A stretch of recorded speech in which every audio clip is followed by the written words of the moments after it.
kalian yang relate nih. Nah, jadi kita bakalan ngomongin tentang situationship, di mana ada hubungan yang dekat, yang intens, tapi entah kenapa statusnya itu nggak jelas. Nah, jadi supaya pembahasannya nggak tentang pengalamannya aja, kita akan bahas sedikit tentang teorinya, yaitu dari psikologi, dari tokoh Robert Sternberg, yaitu teori triangular theory of love atau teori cinta segitiga. Nah, dan by the way, hari ini aku nggak sendiri aja nih, tapi aku ditemenin sama dua rekan diskusi aku yang wow. Nah, wow. Jadi ada Kristi, ada Najla. Kristi dan Najla ini adalah teman aku, dan mereka itu adalah mahasiswa psikologi yang emang mereka tuh belajar tentang teori segitiga cinta ini. Kalian belajar apa nih dulu? Psikologi sosial ya? Oh, psikologi sosial. Ya, jadi emang menarik, sangat menarik teori ini dibahas, apalagi ada kaitannya dengan HTS. Oh my god. Oh my god. Oke, langsung saja. Mungkin Kristi dan Najla bisa jelasin apa itu situationship.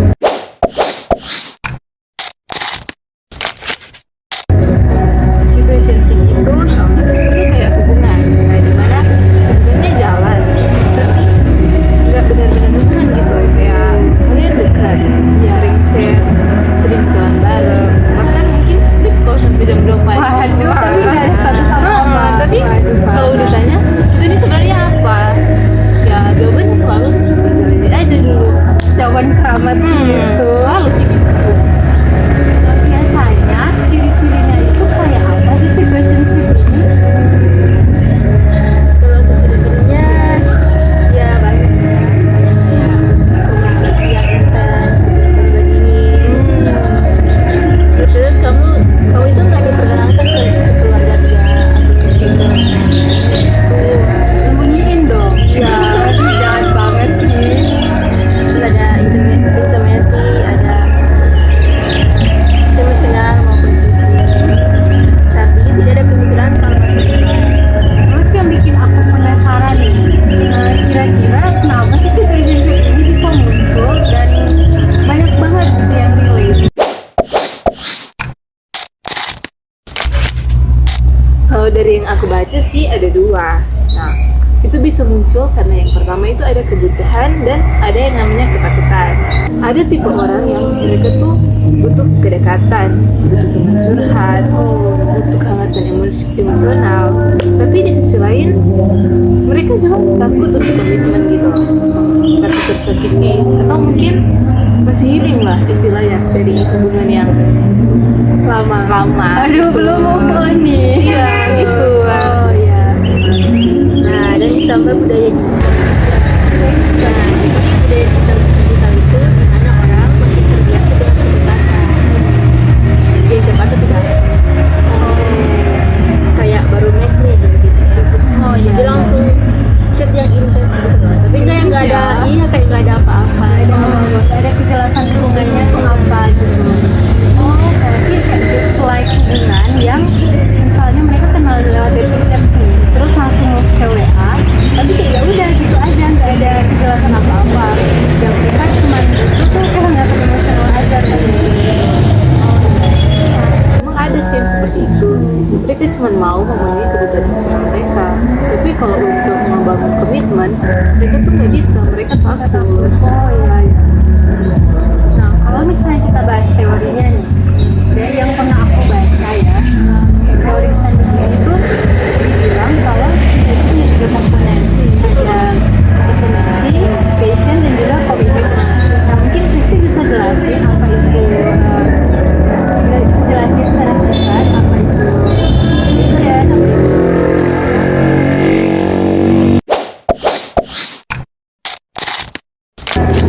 Nah, yang pertama itu ada intimasi. Nah, itu kayak kedekatan emosional seperti rasa aman,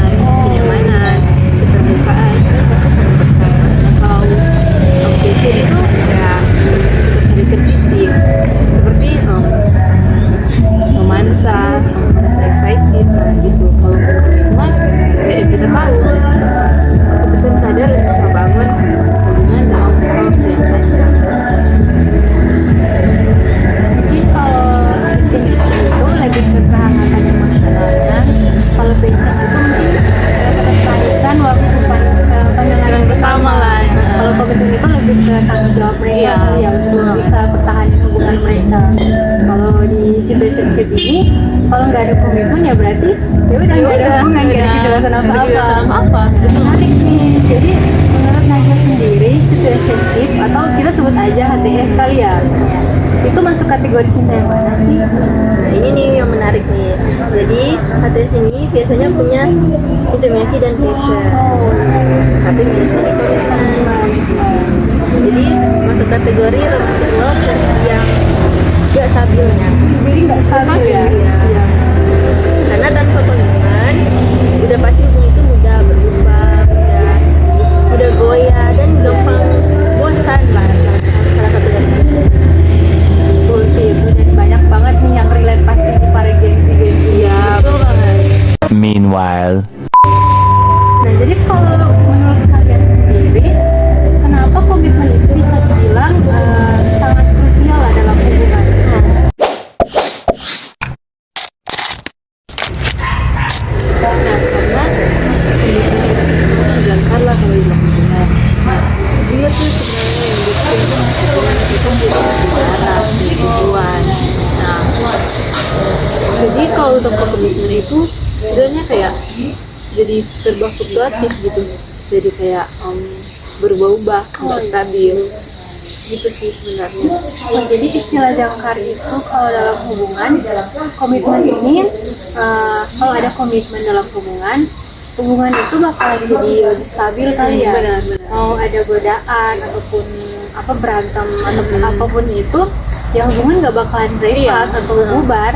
Jadi komitmen itu dia bikin hubungan kita jadi lebih punya arah yang jelas. Misalnya gini, Iya. kita jalan ya ada tujuannya. Ada tujuan. Ya.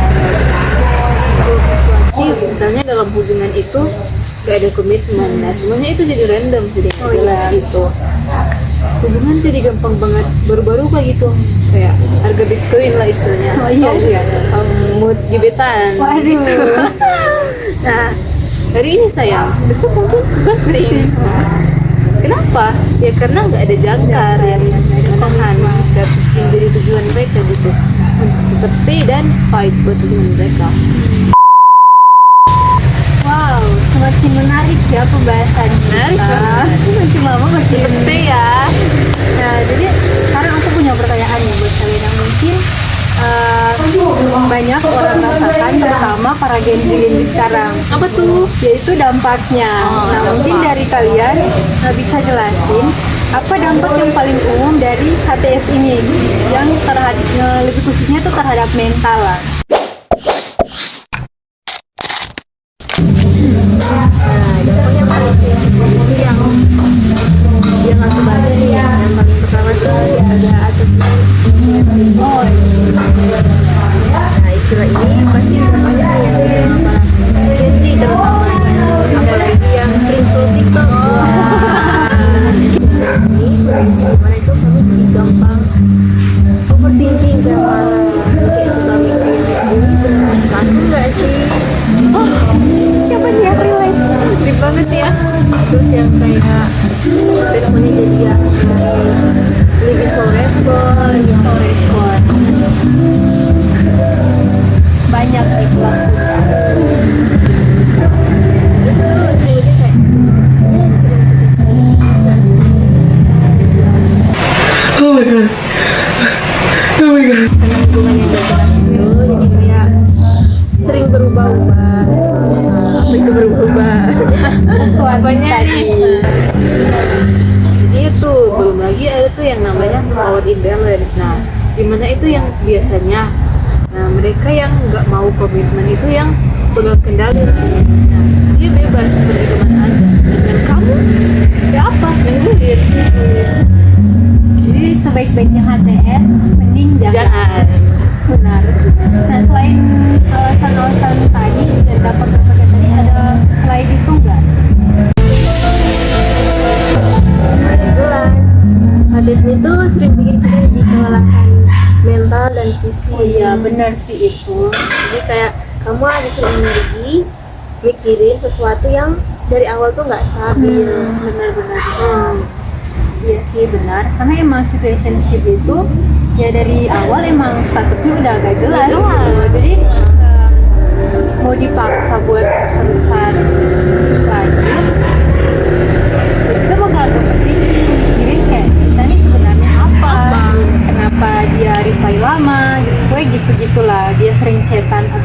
karena emang suka atau cuma gabut doang?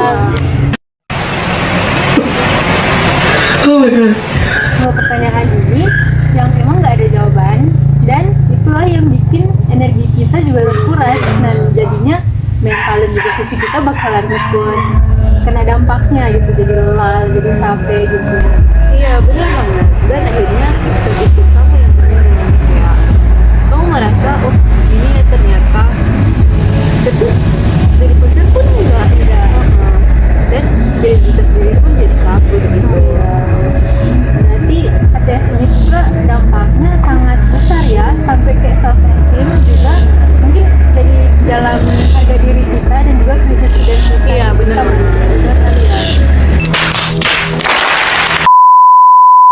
Nah, kalau misalnya kita lihat dari fenomenanya nih, kan udah banyak fenomena HTS apalagi di zaman modern ini. Kenapa sih situationship ini makin banyak gitu di kita?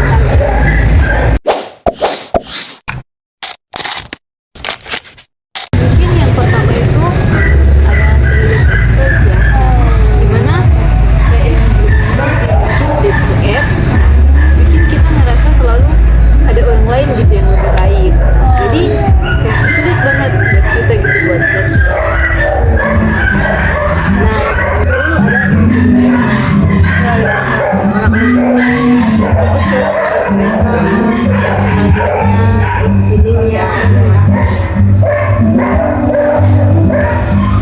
Jadi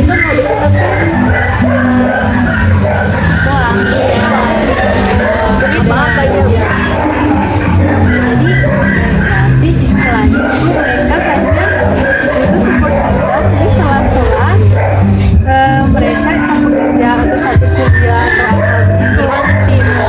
karena biar mereka lagi kosong, jadi mereka nggak kesepian gitu, jadi hanya sekedar itu ya nggak mau berkomitmen, nggak mau terikat dalam komitmen gitu.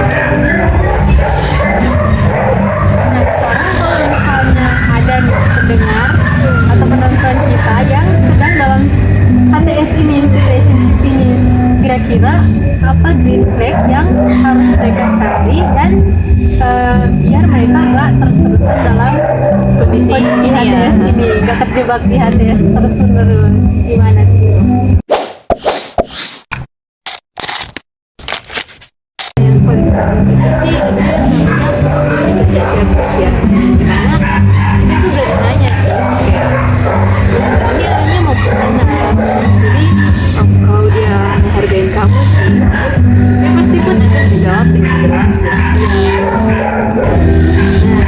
Green flag berikutnya itu udah pacar merekomendasi. Betul Ya, sih Bang. benar. Itu paling penting sih, harus berani bertindak gitu ya. Jadi ikut berusaha kita buat ini lebih stabil. Memang masih jawaban yang manis doang. Aku harus ya Jelas. tindakannya, jangan cuma omong doang. Iya, Omong manis. tindakannya itu kan penting. Nah ini notes paling penting sih buat para kaum HTS yang ada di dunia ini. Meanwhile. Nah terus kapan nih seseorang itu dia sebaiknya kayak harus sadar dan emang harus keluar dari yang namanya hubungan HTS ini?